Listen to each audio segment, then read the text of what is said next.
Basavana Bagewadi police ಠಾಣೆ ವತಿಯಿಂದ ರಸ್ತೆ ಸುರಕ್ಷಾ ಜಾಗೃತಿ ಜಾಥಾ 2026 ಕಾರ್ಯಕ್ರಮವನ್ನು ಹಮ್ಮಿಕೊಳ್ಳಲಾಗಿತ್ತು.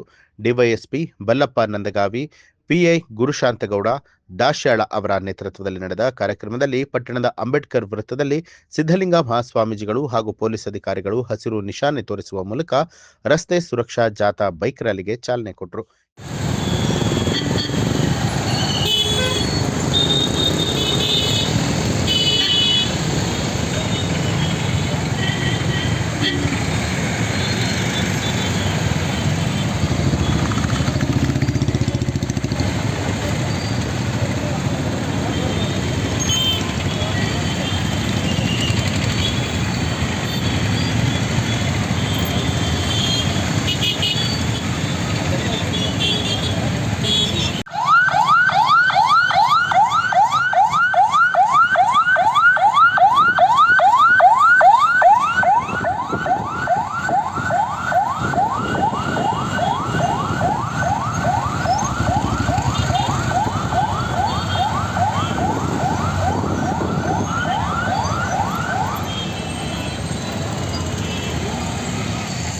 ಈ ವೇಳೆ ಪೊಲೀಸ್ ಅಧಿಕಾರಿಗಳು, ಸಿಬ್ಬಂದಿಗಳು ಸೇರಿದಂತೆ ಹಲವಾರು ಜನರು ಹೆಲ್ಮೆಟ್ ಅನ್ನು ಧರಿಸಿಕೊಂಡು ಪಟ್ಟಣದ ಪ್ರಮುಖ ಬೀದಿಗಳಲ್ಲಿ ಸಂಚರಿಸಿ ಹೆಲ್ಮೆಟ್ ಹಾಕಿಕೊಂಡು ವಾಹನವನ್ನ ಚಲಾಯಿಸಬೇಕು ಅಂತ ಹೇಳಿ ಜನರಲ್ಲಿ ಜಾಗೃತಿ ಮೂಡಿಸಿದರು.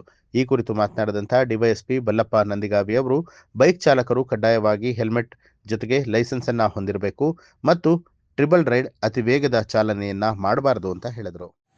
2021 ಮತ್ತು 2022ರಲ್ಲಿ ಕೋವಿಡ್ ಬಂದಿತ್ತಲ್ಲ, ಅದರಲ್ಲಿ ಇಡೀ ನಮ್ಮ ದೇಶದಲ್ಲಿ ಸತ್ತವರ ಸಂಖ್ಯೆ ಒಂದು 4,04,00,000. ಬಟ್ ಪ್ರತಿ ವರ್ಷ ರೋಡ್ ಆಕ್ಸಿಡೆಂಟಲ್ಲಿ ಸಾಯ್ತಾ ಇರೋರು 1,60,000, 1,50,000. ಬಟ್ ಅದು ಯಾರಿಗೂ ನೋಟಿಸ್ ಆಗ್ತಾ ಇಲ್ಲ. ಕೋವಿಡ್ದಲ್ಲಿ ಅಷ್ಟು ಜನ ಸತ್ರು ಅಂತ ನಾವೆಲ್ಲರಿಗೂ ಮಾತಾಡ್ತೀವಿ, ಬಟ್ ಪ್ರತಿ ವರ್ಷ ಆಕ್ಸಿಡೆಂಟಲ್ಲಿ ಸಾಯ್ತಾ ಇದ್ದಾರೆ.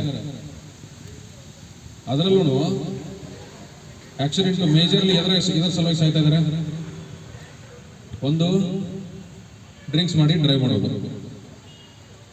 ನಾರ್ಮಲ್ ಆಗಿ ಒಂದು, ನನ್ನ ಮಗ ನನ್ನ ಮಾತು ಕೇಳಂಗಿಲ್ಲ, ನಾವು ನಮ್ಮ ತಂದೆ ಮಾತು ಕೇಳಂಗಿಲ್ಲ ಅಂತಂದ್ರೆ ಅವನ್ ಮಷಿನ್ ನಮ್ಮ ಮಾತು ಕೇಳುತ್ತಾ?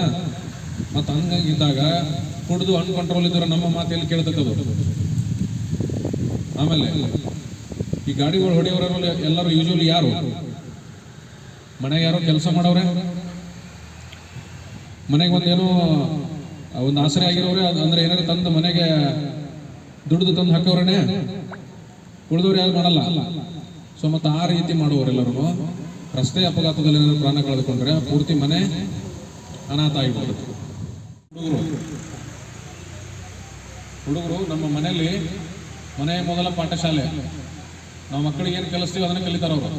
ಟೀಚರ್ ಕಲಿಸ್ತಾರೋದು ಸ್ಕೂಲಲ್ಲಿರುವ ಅಕಾಡೆಮಿಕ್ಸು, ಬಟ್ ನೀತಿ ಪಾಠ, ರೂಲ್ಸ್ ಫಾಲೋ ಮಾಡೋದು ಇದೆಲ್ಲ ಪ್ರತಿಯೊಂದು ಯಾರು ಕಲಿಸ್ಕೊಡ್ಬೇಕು? ಮನೆಗೆ ತಂದೆ ತಾಯಿಗಳು ಕಲಿಸ್ಕೊಡ್ಬೇಕು. ನಾನೇ ಮೊದಲು ಅದನ್ನೆಲ್ಲ ಮಾಡಿದೆ ಅಂದರೆ ನನ್ನ ಮಕ್ಕಳಿಗೆ ಕಲಿತಾರೆ. ಕೆಲವೊಂದು ಸಲ ನೀವು ಗಾಡಿಗಳನ್ನ ಲೈಸೆನ್ಸ್ ಇರಲ್ಲ, DL ಇರಲ್ಲ, ಏನೂ ಇರಲ್ಲ, ಅಂಥದ್ದೆಲ್ಲ ಯೂಸ್ ಮಾಡ್ತೀರಿ. ಕೆಲವೊಂದು ಸಲ ಇನ್ನೊಂದು ಹೇಳ್ತೀನಿ, ಅದೊಂದು ಈಗ ನಮ್ಮಲ್ಲಿ ಒಂದು 2-3 ಆ ಥರ ಕೇಸ್ಗಳಾಗಿದ್ದಾವೆ. ಏನಾರೆ ನೀವು ಯಾರ್ದಾರೆ ಗಾಡಿ ತಗೊಂತ ಇದ್ದೀರಿ ಸೆಕೆಂಡ್ ಹ್ಯಾಂಡ್, ನೀವು ಆ ಗಾಡಿ ಸೆಕೆಂಡ್ ಹ್ಯಾಂಡ್ ತಗೊಂಡಾಗ ತೊಂದರೆ ಇಲ್ಲ, ಬಟ್ ನೀವು ಯಾರಿಗಾರ ಮಾರಿದ್ರಂದ್ರ ಆ ಪೇಪರ್ಸ್ ಅವನ ಹತ್ರ ಹೋಗಿ ರಿಜಿಸ್ಟ್ರೇಷನ್ ಅವನ ಹೆಸರಲ್ಲಿ ಆಗೋ ತನಕ ಆ ಗಾಡಿ ಅದರಿಂದ ಏನಾರ ಆಯ್ತಂದ್ರೆ ಅದು ನಿನ್ನ ಮೇಲೆ ಬರ್ತದೆ. ಯಾಕಂದ್ರೆ ಅವ ಓನರ್ಶಿಪ್ ತಗೊಳ್ಳೋ ತನಕ ಆ ಗಾಡಿ ಓನರ್ ನೀನು. ಅವ ಏನಾರ ಅದ್ರಾಗ ಎಲ್ಲೋ ಹೋಗಿ ಕಳ್ತನ ಮಾಡಿದ, ಎಲ್ಲೋ ಹೋಗಿ ಏನೋ ಮಾಡಿದ, ಯಾವುದೋ ಕೇಸಲ್ಲಿ ಸಿಕ್ಕೊಂಡಂದ್ರೂ ನೀವು ಯಾರಿಗಿದ್ರಲ್ಲ ನಿಜವಾದ ಓನರು ನಿಮ್ಮ ಮೇಲೆ ಬರ್ತದೆ. ನ್ಯೂಸ್ ಅಲರ್ಟ್, ನಿಮ್ಮಿಂದ ನಿಮಗಾಗಿ.